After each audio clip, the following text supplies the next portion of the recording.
Horsetales is proudly brought to you by the South Carolina Department of Agriculture. South Carolina, a true leader in the equine industry. Folks, Horsetales got a very special show lined up for you here today. We've looked around a lot of equine rescue programs, and we chose Elizabeth Steed down here in Charleston County, a little closer here in Megan. A lot of good rescue programs out here, and Elizabeth runs one that's been around for 20 years, and she does a great job. And the name of it is Learn. I'm hoping I can get this right for you folks. You know, PD Cowboy gets tongue-tied here. Livestock and Equine Awareness Research Network. Wow. Elizabeth probably spent days figuring that one out. But folks, today is going to be a little bit of sensitive material. We're going to bring you some stories about some horses that were rescued and brought back to health. So sit back and enjoy this for some great stories about the horses we love.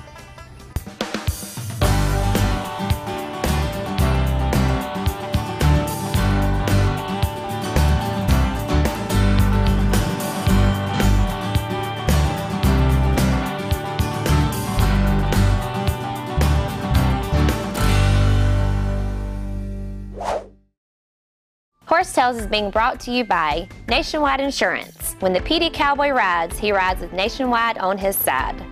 By Arbor One Farm Credit, providing rural America with sound, affordable loans and financial services.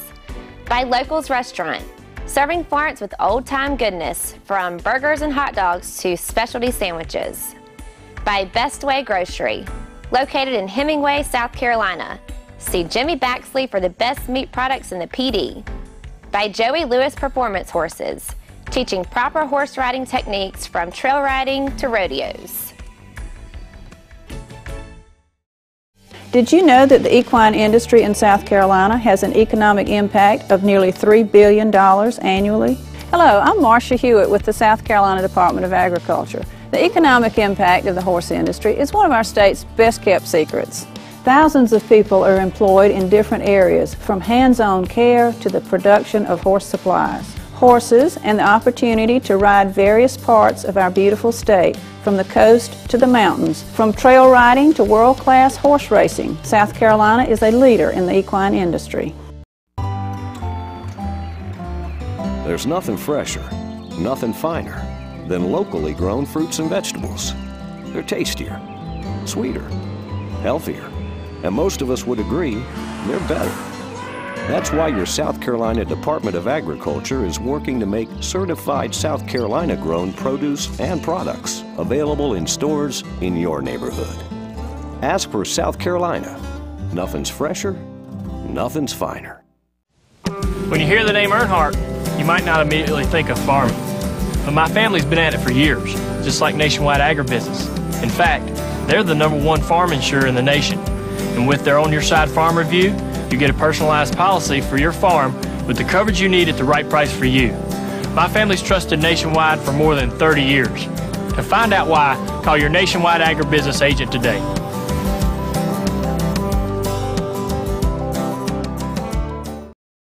The South Carolina Horsemen's Council is the voice of the Palmetto State's equine industry. The South Carolina Horsemen's Council primary purpose is to provide information to the general public, the media and government agency about issues and activities that impact the South Carolina equine community. If you are a horse owner in the state of South Carolina, you need to be a member of the South Carolina Horsemen's Council so we can have a voice about equine issues in our state. For more information, go to schorsecouncil.org.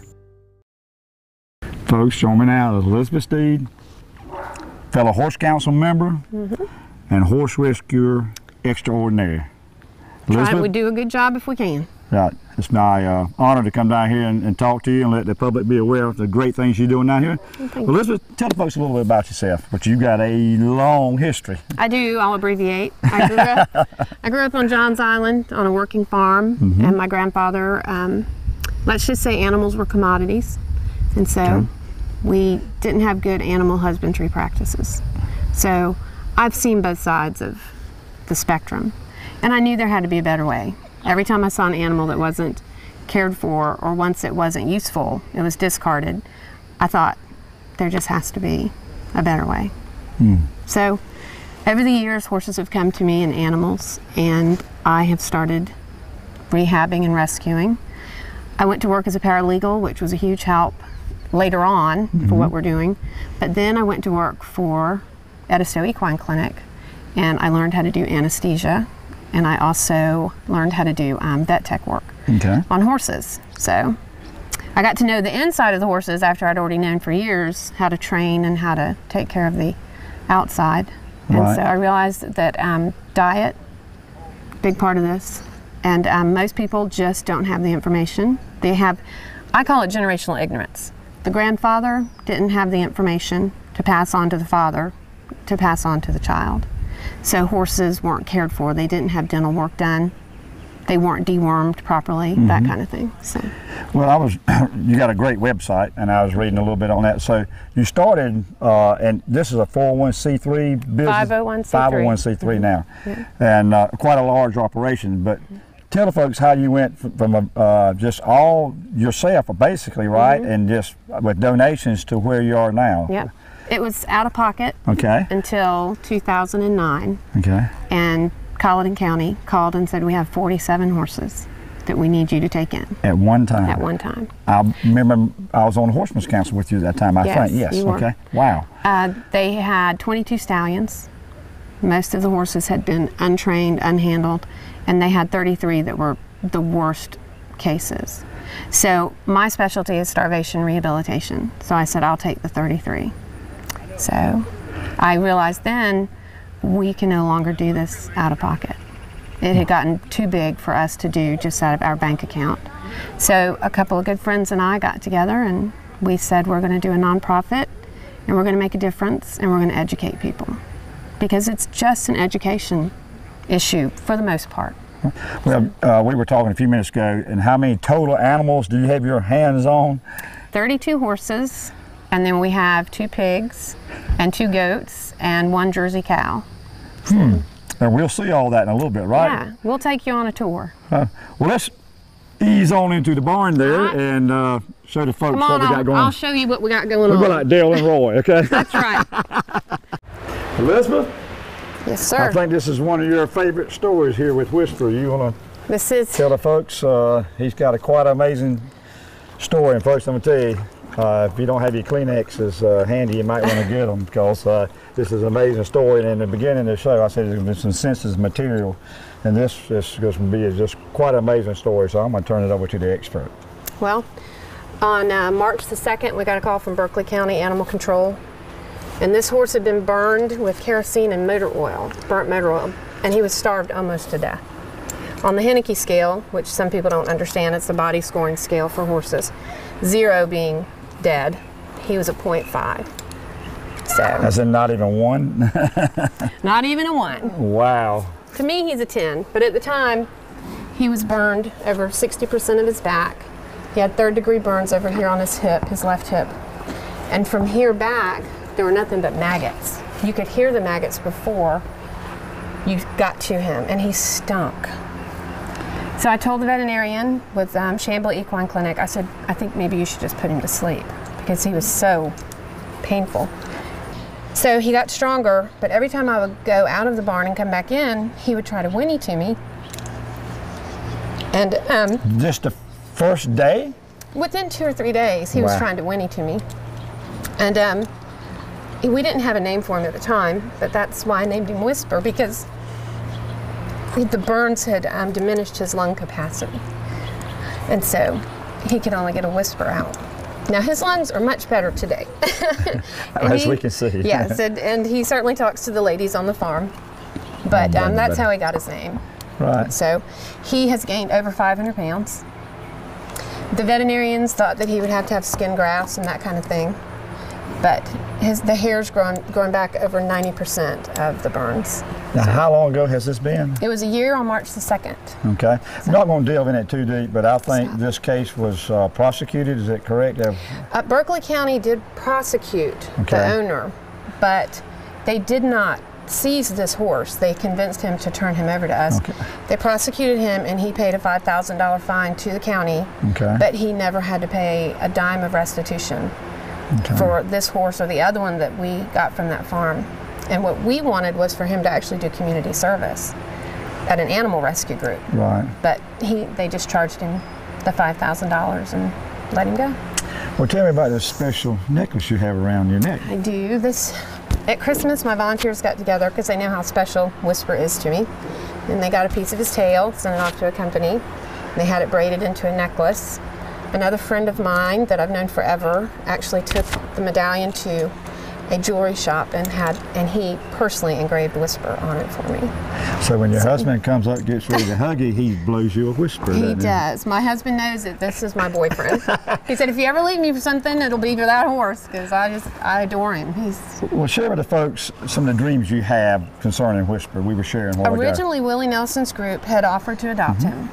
And then when they found out that he can't stay out during the day because of the scarring, they said that was too much for them to take on. And so I have researched some different groups, and there's a group called Camp Can Do. Say that again, please. Camp Can Do. Camp Can Do, okay. And it's for children that have been burned, and they come to this camp and they have summer camp, and their scars make them self-conscious. And so this camp is so that they're with a group of people like they are. I would love, the gentleman that trained Hidalgo trains out of Aiken often. I would love for him to train Whisper to do some tricks and things. And maybe he could go around the country and be a mascot for burned children. Or even veterans coming back from war. Because he's a survivor, just like those kids are, just like the veterans are. And I think he could tell the story better than anybody else. Well, Elizabeth, you get a little emotional, and people that know me closely know that. And the Lord has blessed this show, and you never know who's watching. And He's watching us now. He is. So let's ease back in here as we find another great story, okay? Let's do that. You and me and Whisper. Come on, You've done Whisper. pretty good, buddy. Now it's time for the Horsetales Inspirational Moment with cowboy preacher Keith Bomar. Howdy, cowboys and cowgirls. I'm Keith Bomar, the cowboy preacher. You see, today it's the Bible and the bull rope. The bull rope, the bull riders heat that bull rope up by putting rosin on their glove. And they heat it up till their glove becomes sticky and the bull rope becomes sticky. They do that with the handle and also the tail of the rope, so that when they wrap it around their hand, they got a good firm grip so they can make the best ride they know how to make. You see, boys and girls, the Bible's the same way. We need to heat it up in our hearts and lives. We need to make sure that it sticks in our hearts and in our minds. First we put it in our minds, it becomes knowledge. When we put it in our hearts, it becomes wisdom. You see, the Bible wants to become alive in you so that you can make that ride over the devil, Diablo, that bull that you think you can't ride. He wants to make you more than overcomers, and He will, by the blood of the Lamb and by the word of your testimony, that He'll make you say, I can, and I can do all things through Christ Jesus, which strengthens me. That's my message. I'm Keith Bomar, the cowboy preacher. Hi, I'm Samantha Dupree. I'm from Charleston, South Carolina. Stay tuned for more Horsetales. Horsetales is being brought to you today by Williamsburg Feed and Tack, your Seminole Feed and Carhartt clothing shop. By Equestrian Images, making memories together. By Myrtle Beach Equine, offering veterinarian services for a variety of animals. By the South Carolina Department of Agriculture, a leader in the equine industry. And by the Mark Hoffman Training Center, where helping people ride better horses is our #1 commitment. The South Carolina Horsemen's Council is the voice of the Palmetto State's equine industry. The South Carolina Horsemen's Council primary purpose is to provide information to the general public, the media and government agency about issues and activities that impact the South Carolina equine community. If you are a horse owner in the state of South Carolina, you need to be a member of the South Carolina Horsemen's Council so we can have a voice about equine issues in our state. For more information, go to schorsecouncil.org. Did you know that the equine industry in South Carolina has an economic impact of nearly $3 billion annually? Hello, I'm Marcia Hewitt with the South Carolina Department of Agriculture. The economic impact of the horse industry is one of our state's best-kept secrets. Thousands of people are employed in different areas, from hands-on care to the production of horse supplies. horses, and the opportunity to ride various parts of our beautiful state, from the coast to the mountains. From trail riding to world-class horse racing, South Carolina is a leader in the equine industry. All right, Elizabeth, we got Southern Admiral here. He's got quite a legacy in his breeding and quite a story behind that. You want to tell us about it? This guy is Man of War bred, and the gentleman that owns this farm is Joe Bartone. Without his help and his benevolence, we couldn't do what we do. He, at no charge, lets us use his 165-acre facility, and he believes in what we're trying to accomplish. So this was one of his babies, and he actually gave this colt to a local family in Mount Pleasant. He was born in their backyard. He gave the mare pregnant with this colt to this family in Mount Pleasant. He was born in their backyard. At 3, they sent him off to race, and over the years he did pretty well. He's 9 now, and so at one point he had a tendon injury, so they had to take him off of the track, and they thought he was being taken care of, and he wasn't, and he was starved. He hadn't had his hooves worked on, so he was in a bad way. So they got him back, and they brought him back to good health, and they ran him in the Charleston Cup 2 years ago in the steeplechase, and he won. So, great ending. He has since injured his tendon again, and the family and Mr. Bartone have decided that they don't want to take the chance of him having a life-threatening injury. So he has been turned in here so that we can rehabilitate him, and we'll see where it goes from there. So his story isn't finished yet, but he certainly is bred for performance, and he's only 9, and his tendon looks a lot better. So we're hoping he's going to have a fairy tale ending too. Well, that's like a Southern fairy tale. He is a Southern fairy tale. And Man of War, it's amazing when I hold him and hand walk him. He's a great-great-grandson of Man of War. That's good stuff. It's impressive. And he's right here in Megget, South Carolina. Well, great. And all I can say is, way to go, Joe. There you go. Mr. Bartone, we certainly appreciate his benevolence. Join me now. It's Nicole LaBruce. And that is a very elegant low country name. Thank you. Another one of the Learn girls. Were you a rescue? No. Nicole, who you got here? He is a miniature horse. His name is Smarty Pants, and the year that he was rescued was 2005, and he likes to act like a thoroughbred. So we got him in the year 2005, and we named him Smarty Pants because the racer won the Kentucky Derby, and I think his name was Jones something. Smarty Jones, I think. Smarty Jones, yes.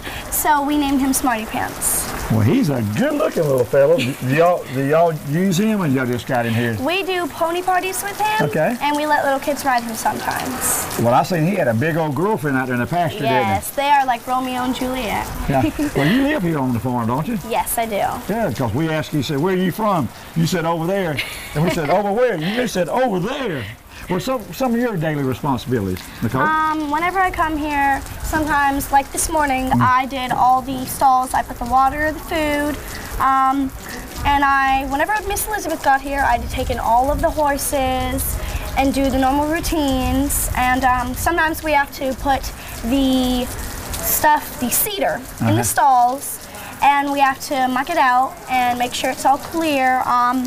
And then we have to put the fly spray on some of the horses before they come in. So it's great here. It's a good place for a stress reliever, and just if you want to come and have fun with the animals, it's great. Well, you're a mucker with the mostest, right? Yes. And what grade are you in? I'm in 6th. 6th. So what are some of your aspirations you want to do in life? I would like to be in the Air Force, or I would like to be a web designer. Great. Well, thanks for your time. I know Elizabeth enjoys it every day. Thank you. All right, you're welcome. Hi, I'm Katie McKinley. I'm from Mount Pleasant, South Carolina. I watch Horsetales every Sunday, so stay tuned and we'll be right back.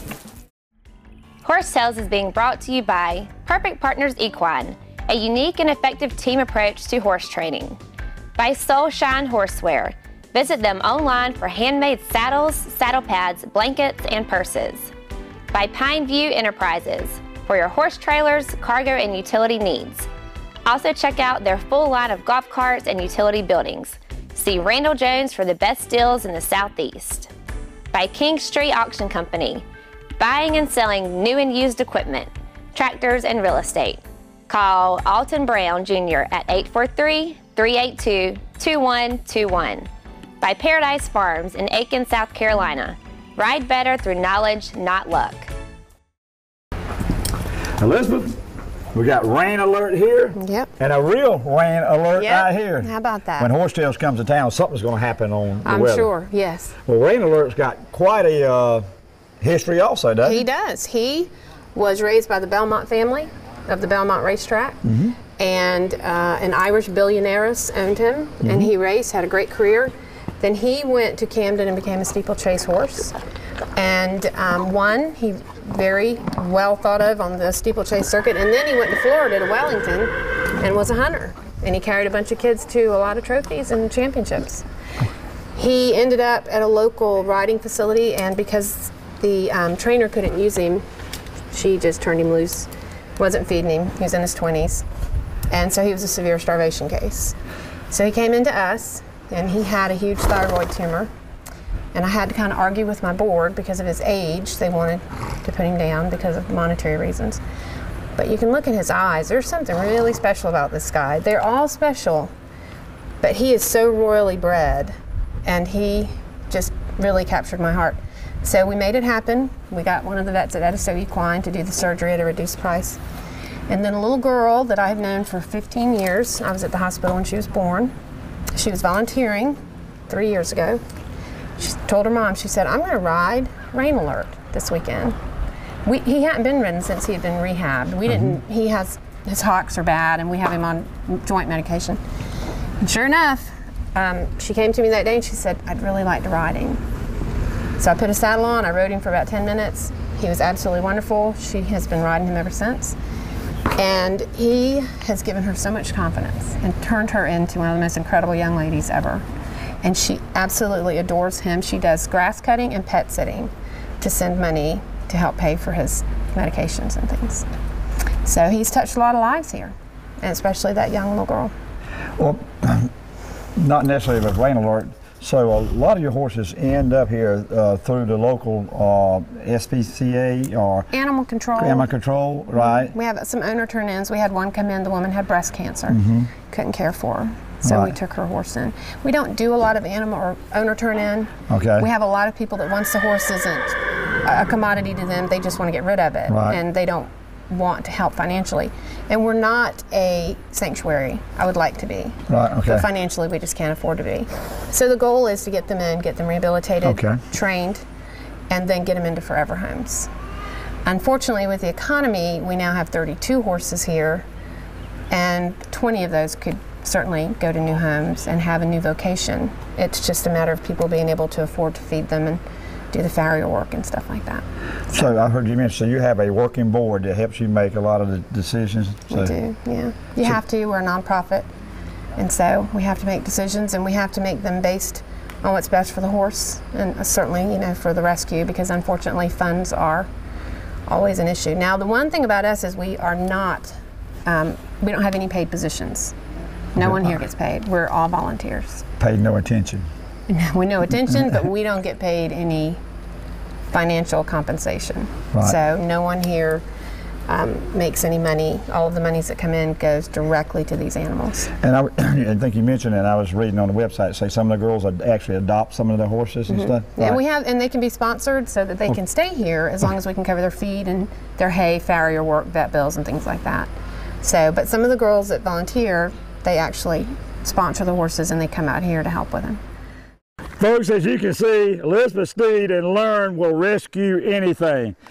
I had Miss Piggy. We were heading down to Piggy Park Barbecue, but she wouldn't let me go.